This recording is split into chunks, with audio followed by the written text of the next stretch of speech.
Okay, let's dive into this explainer. Welcome in, everyone. Today, we've got a fast-paced, incredibly comprehensive update on the state of Rajasthan, and we're taking a really close look at the dynamic Churu district and the Sardarshahr region. We're going to journey from the macro weather patterns that are literally shifting the entire state's climate, right down to the micro-community events shaping everyday life. Here is our quick roadmap for today. 1. Weather and agriculture. 2. Infrastructure and politics. 3. Public health. 4. Law and safety. And finally, 5, culture and community. Let's get right into it. Section 1, weather and agriculture. So let's start with the absolute foundation of Rajasthan's daily rhythm. If you know this state at all, you know that weather is the ultimate dictator of the economy here. And right now, we are looking at a massive environmental shift. We're talking about a grueling 2-week dry spell completely flipping into an active, roaring monsoon revival. The India Meteorological Department has actually issued orange and yellow alerts across all 33 districts. We're seeing super heavy downpours in Jaipur and the Hadatu region, causing rivers to swell up. But here's why the shift matters immensely. It's all about western Rajasthan. Places like Jodhpur, Barmer, and Bikaner are finally getting scattered rains, and that is bringing desperately needed temperature relief to a region that was just baking under intense heat. And this beautifully connects to our next point on the ground. Because of this revived rain, there is a sudden, massive burst of agricultural activity, specifically weaning or weeding.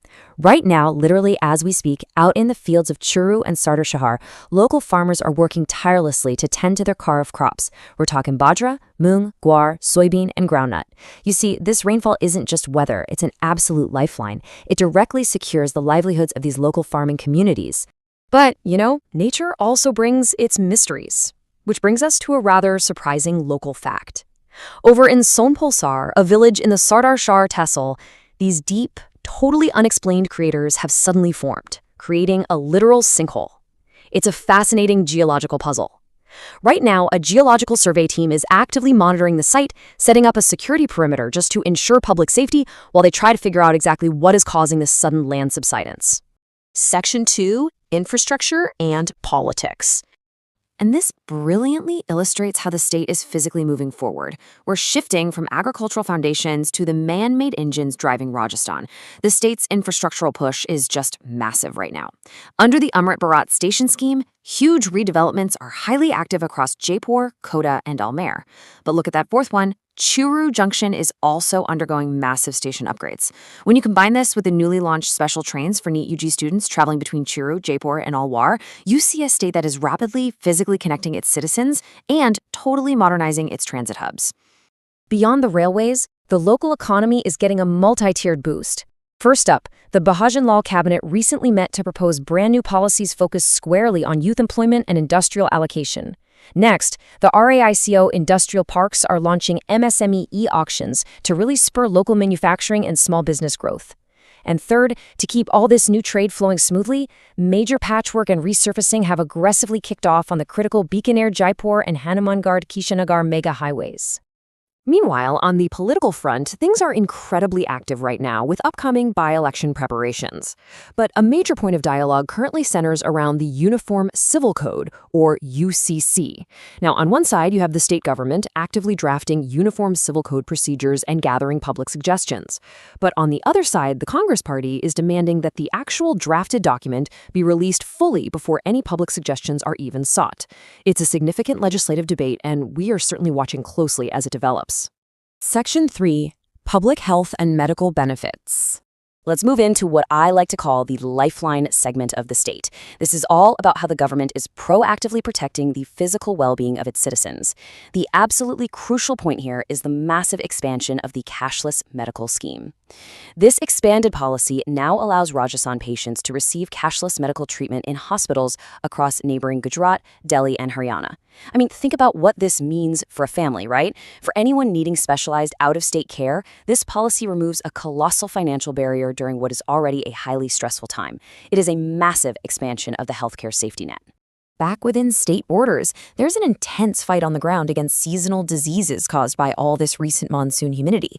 Hospitals like SMS in Jaipur and DB Hospital in Churu are currently managing massive surges in their outpatient departments. So, to combat this, municipalities are out there conducting aggressive anti-larva fogging. And simultaneously, the state's Should the Ahar campaign is cracking down hard on adulterated food, with the FSSI actively sampling local dairy and mawa to ensure public safety. Section 4. Law Enforcement and Public Safety. Now, what's really interesting here is the sweeping crackdown we're seeing across multiple districts. It showcases an incredible velocity and strictness in recent police actions. Let's map out this rapid sequence of events from just a single day to see what I mean. In the morning, in Sardarshahr, swift action by the courts and police halted 5 child marriages. Then, by the afternoon in Churu, the Anti-Corruption Bureau trapped an agricultural Mandi supervisor taking a 10,000 rupee bribe red-handed. And by the evening, the Anti-Gangster Task Force successfully caught a hardcore member of the Rohit Godara gang who'd been on the run for 3 years. This timeline vividly demonstrates a strict, zero-tolerance approach toward organized crime, corruption, and social evils. But remember, crime isn't just physical anymore. Look at this stark warning from the Churu Superintendent of Police. Cyber fraud is a very modern, incredibly insidious threat. The alert specifically warns against digital arrests, which is a terrifying new scam, and fake bank calls. Local authorities and cyber cells in Churu and Sardarshahr are desperately trying to get ahead of this, alerting local merchants and everyday citizens to these highly sophisticated online traps, and they're rolling out dedicated district helplines so people can report it immediately. Sadly, we must also slow down a moment to address public safety on the roads. There have been some severe recent tragedies that we really need to respectfully acknowledge. This includes a devastating wrong-way crash involving a Fortuner in Sadulpur that tragically claimed 2 lives, and a horrific bus truck fire in Dausa. In direct response to these terrible accidents, the state has launched a very aggressive statewide challan drive. Police are heavily penalizing overspeeding, driving without a helmet, and heavy vehicles lacking reflectors. It's all in a strict bid to enforce traffic discipline and ultimately save lives. Section 5. Culture, Pilgrimages, and Festivals. Okay, to relieve some of the tension from those heavier, high-stakes topics, let's look at the unifying, overwhelmingly positive cultural heartbeat of Rajasthan. Just recently, the Devathistan minister flagged off eager travelers as part of the Senior Citizen Pilgrimage Scheme. The government is literally stepping in to send elderly citizens on an international journey for darshan at Pashupatinath in Nepal.